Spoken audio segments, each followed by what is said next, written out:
జోగులాంబ గద్వాల జిల్లా తరూరు మండలంలోని కృష్ణానది పరివాహక ప్రాంత గ్రామాల్లో ముంపుకు గురైన భూముల్లో ఎలాంటి ప్రభుత్వ అనుమతులు లేకుండా చేపల చెరువులు తవ్వుతున్నారనే ఆరోపణలు వ్యక్తమవుతున్నాయి. ఇక నష్టపరిహారం పొందిన భూములను లీజుకు తీసుకున్న కొందరు అక్రమంగా చెరువులు ఏర్పాటు చేశారని స్థానికులు అంటున్నారు. ఈ వ్యవహారంపై రెవెన్యూ, నీటిపారుదల, విద్యుత్, మత్స్యశాఖ అధికారులు విచారణ చేపట్టి ఆక్రమాలపై చర్యలు తీసుకోవాలని ప్రజలు డిమాండ్ చేస్తున్నారు. మన ఏరియాలో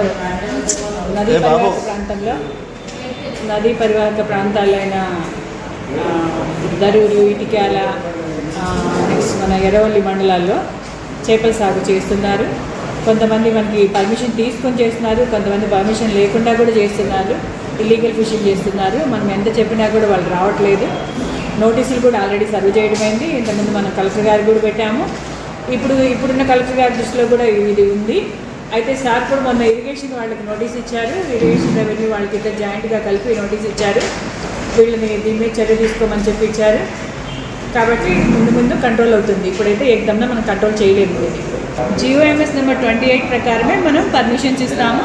దీంట్లో రైతుకి పట్టా ఉండాలి, సొంత పట్టా అయినా ఉండాలి, లేదంటే కనుక 6 ఏళ్ళ వరకు లీజ్ తీసుకొనన్నా ఉండాలి. అందరూ వచ్చి అగ్రికల్చర్కి